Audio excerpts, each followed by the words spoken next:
మన ప్రభు అయినటువంటి యేసుక్రీస్తు వారి పరిశుద్ధమైన నామములో తండ్రి అయిన దేవాది దేవునికి నిత్యము స్తుతియు స్తోత్రములు మహిమయు ఘనతయు ప్రభావములు యుగయుగములు ప్రభువునకే చెల్లునుగాక. ఆత్మీయులారా, బాగున్నారు కదా? దేవుని మహాకృపను బట్టి మరో పర్యాయం మనం ఇలాగున కలిసి వేదవాక్యమును ధ్యానించే భాగ్యం మహాదేవుడు మనకు అనుగ్రహించున్నారు. దయగలిగిన ఆయన ఆత్మచేత సమభూమి గల దేశమున ప్రభు మనలందరినీ నడిపించునుగాక. ఆమేన్. నేటి దినాన దేవుని వాక్య ధ్యానము కొరకైనటువంటి భాగము ద్వితీయోపదేశకాండము 2వ అధ్యాయము 18 మొదలుకొని చివరి వరకు ఉన్నటువంటి వచనాలు ధ్యానం చేయబోచున్నాం. 19వ వచనం: వారిని బాధింపవద్దు, వారితో యుద్ధము చేయవద్దు, ఎలయనగా లోతు సంతానమునకు దాన్ని స్వాస్థ్యముగా ఇచ్చినందున అమ్మోనీయుల దేశంలో మీకు స్వాస్థ్యమియ్యను. అలాగనే పిల్లరా 24వ వచనం కూడా: మీరు లేచి సాగి అర్నోను ఏరు దాటి ఇదిగో అమోరీయుడైన హెష్బోను రాజగు సీహోనును అతని దేశమును నీ చేతికి అప్పగించి తిని దాన్ని స్వాధీనపరచుకొన మొదలుపెట్టి అతనితో యుద్ధము చేయుడి. ప్రార్థన. తండ్రి దేవా, స్తోత్రాలు. వాక్యమందరి హృదయాల్లో ఫలభరితం చేసి మేలు చేత నింపి నడిపించండి.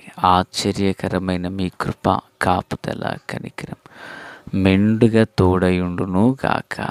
కృపా బాహుళ్యము చొప్పున నడిపించమని, మహిమ పొందమని యేసు నామమున ఆమేన్. ఆత్మీయులారా, బాగున్నారు కదూ? ఈ చదివినటువంటి వాక్య భాగంలో దేవుడు ఒక ప్రాంతం మీద యుద్ధం చేయమని చెప్పారు. ఒక ప్రాంతం మీద యుద్ధం చేయొద్దు అని చెప్పారు. ఇంతకీ దేవుడు ఏ పట్టణం మీద, ఏ ప్రాంతం మీద యుద్ధం చేయొద్దన్నారు? 18, 17 వచనాల్లో: నేడు నీవు మోయాబునకు సరిహద్దుగానున్న 6 దేశము దాటబోచున్నావు. అమ్మోనీయుల మార్గమున వెళ్ళినప్పుడు వారిని బాధింపవద్దు. అంటే అమ్మోనీయులతో ప్రభు యుద్ధం చేయొద్దు అని చెప్తున్నారు. ఇంతకీ ఈ అమోరీయులు వేరు, అమ్మోనీయులు వేరు. అమ్మోనీయులు ఎవరు అంటే ఆల్రెడీ మనం ఇందాక 19వ వచనంలో చదివాం కదా. వీరు లోతు సంతానము. ఈ లోతు సంతానీయులు అనబడినటువంటి అమ్మోనీయులతో ప్రభు యుద్ధం చెయ్యొద్దు అంటున్నారు. ఎందుకంటే వారికి నేను ఒక భూభాగాన్ని ఇచ్చాను కనుక నీ వారితో యుద్ధాన్ని జరిగించొద్దు అంటున్నారు. మోయాబీలతో యుద్ధం చేయొద్దని చెప్పిన ప్రభువే అమ్మోనీయులతో కూడా యుద్ధం చేయొద్దు అని చెప్పారు. ఇక తరువాత 24వ వచనంలోకి వచ్చేసరికి: మీరు లేచి సాగి అమ్మోనీయులు వేరు, అమోరీయులు వేరు. అమోరీయుడైన హెష్బోను రాజుకు సీహోనును అతని దేశమును నీ చేతికి అప్పగించి తిని దాన్ని స్వాధీనపరుచుకుని మొదలుపెట్టి అతనితో యుద్ధము చేయుడి. వింటున్నారా పిల్లరా? ఎవరితో యుద్ధం చేయండి? అమోరీయులతో యుద్ధం చేయండి. ఆ భాగాన్ని, ఆ ప్రాంతాన్ని నేను మీ చేతులకు అప్పగిస్తున్నాను అంటున్నాడు. దేవునికి మహిమ కలుగును గాక. ప్రియులారా, ఒక భాగంతో యుద్ధం చేయొద్దన్నారు, మరొక ప్రజతో యుద్ధాన్ని చెయ్యండి అని చెప్పుచున్నారు. బాగా విందాం. ఈ ప్రాంతంతో ఎందుకు యుద్ధం చేయమంటున్నారు? ఈ ప్రాంతంతో ఎందుకు యుద్ధాన్ని చేయవద్దని చెప్పారు? ఇది కూడా మనము కాస్త గ్రహించాలి. నిజానికి ఈ సీహోనును గూర్చి మనం చూచినప్పుడు పిల్లరా, బైబిల్ గ్రంథంలో జరిగిన అనేక యుద్ధాలలో సీహోనుతో చేయబడిన యుద్ధం ఒక భీకరమైనదని చెప్పుకోవాలి. ఎందుకంటే దాని గురించి విన్నటువంటి ప్రజల కంటే గుండెలు చెదిరిపోయాట, గుండెలు కరిగిపోయాట. అంత భయపడ్డారట పిల్లరా. అంత భీకరమైన పోరు జరిగింది. అంత భయంకరంగా వారు యుద్ధాన్ని చేయడం జరిగింది. సరే, ఎక్కడ చూద్దాం ఈ మాటలు అంటే చూడండి, దేవుని వాక్యంలో నుంచి ఈ సీహోనును గురించిన సందర్భాలు సంఖ్యాకాండం 21 అధ్యాయం 34 వచనంలో, యెహోవా మోషేతో ఇట్లా, నేను అతనికి భయపడకము, నేను అతని సమస్త జనమును అతని దేశమును నీ చేతికి అప్పగించితిని. నీవు హెష్బోనులో నివసించిన అమోరీల రాజైన,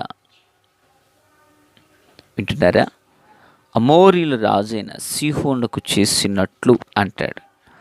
అంటే సీహోనుకు ఏం జరిగింది? సీహోనుతో ఏం మాట్లాడారు? 23 వచనం, సంఖ్యాకాండం 21:23. అయితే సీహోను ఇశ్రాయేలీయులను తన పొలిమేరలను దాటనీయలేదు, మరియు సీహోను తన సమస్త జనమును కూర్చుకొని ఇశ్రాయేలీయులను ఎదుర్కొనుటకు అరణ్యములోనికి వెళ్ళి యహాజుకు వచ్చి ఇశ్రాయేలుతో యుద్ధము చేసెను. దేవునికి మహిమ కలుగునుగాక. ప్రియులారా, ఇశ్రాయేలీయులను అడ్డగించినటువంటి వారిలో అమోరీలు ఒకరు. ఈ అమోరీలను పాలించిన వాడే సీహోను. ఇతడట కనీసం ఇశ్రాయేలీల యొక్క పొలిమేరలు కూడా దాటి వెళ్ళకుండగా అడ్డుపడినటువంటి వ్యక్తి ఇతడు. అడ్డుపడినటువంటి వ్యక్తి కనుక దేవదేవుడు ఏమంటున్నాడంటే, ఈ సీహోను ప్రాంతాన్ని ఇశ్రాయేలు చేతికి అప్పగించారట. దేవునికి మహిమ కలుగును గాక. అప్పగించారట కనుక వారితో యుద్ధం చేశారు. యుద్ధం చేసి ఆ దేశాన్ని పట్టుకున్నారు, ఆ దేశాన్ని స్వాధీనపరుచుకున్నారు.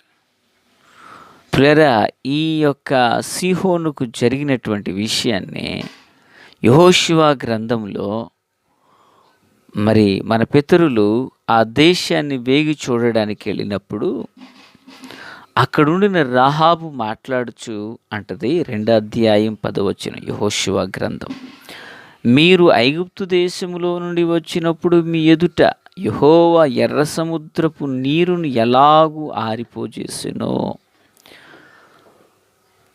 యోర్దాను తీరముననున్న అమోరీల ఇద్దరు రాజులైన సీహోనుకును ఓగుకును మీరేమి చేసితిరో అనగా, మీరు వారిని ఎలాగూ నిర్మూలము చేసితిరో ఆ సంగతి మేము వింటిమే. ఆ సంగతిని మేము వింటిమే. ఈ మాట చూడండి, మేము వినినప్పుడు మా గుండెలు కరిగిపోయెను.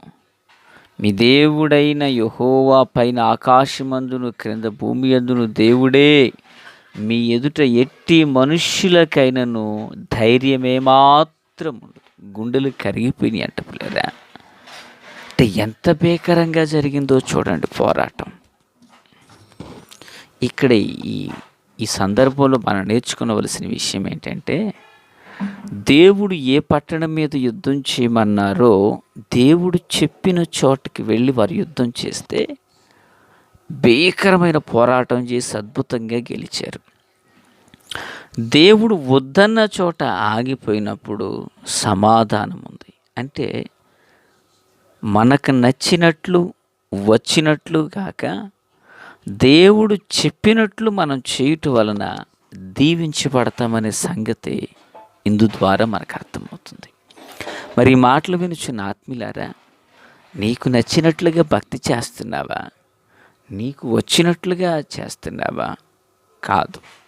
మన భక్తి జీవితం మనకు నచ్చి వచ్చినట్లుగా కాదండి, దేవుడు మెచ్చి కోరినట్లుగా మనం చేయాలి. ఆమేన్. బలి ఇవ్వాలనుకుంటున్నాడు సౌలు, కానీ ఆ బలి అర్పణ ప్రభు నాకు ఇష్టము కానిదైతే ప్రభు దాన్ని అంగీకరించరు. వింటున్నారా? నీ దేవుడైన యెహోవాకు నేను బలి అర్పించుట కొరకు వీటిని తెచ్చాను అంటారు. కానీ ఎందుకు? దేవునికి ఇష్టం లేదే, దేవుడు దాన్ని అంగీకరించట్లేదే. కనుక దేవుని సన్నిధానంలో మన సొంత ఇష్టాన్ని ఎప్పుడు నెరవేర్చడానికి మనం ఇష్టపడకూడదు. దేవుని సంకల్పాన్ని మనము నెరవేర్చుటకు గాను మనం ఇష్టపడాలే తప్ప. మరి ఈ మాటలు వింటున్న ప్రియ ఆత్మీయులకు ప్రేమతో, దైవభక్తి అనేది మనకు నచ్చినట్లుగా చేయొద్దు, మనకు వచ్చినట్లుగా కూడా చేయొద్దు. ప్రభువు కోరి, ప్రభువు చెప్పినట్లుగా మనం చేద్దాం. దైవాశిస్సులు అందరి మీద ఉండునుగాక. తండ్రి దేవా స్తోత్రాలు. దీవించండి, మేలుతో నింపండి, కృపా బాహుళ్యము చొప్పున దర్శించండి, ఆశ్చర్యకరమైన వెలుగుతోనూ కృపతోనూ నింపండి. దైవ సన్నిధి ప్రతి ఒక్కరికి తోడను గ్రహించండి. మీ ఆత్మతో నింపండి, అభిషేకించండి, బలపరిచి పరిశుద్ధపరచండి. ఈ దినచర్య అంతటిలో తోడై ఉండండి. యేసు నామమున ఆమేన్. Praise the lord.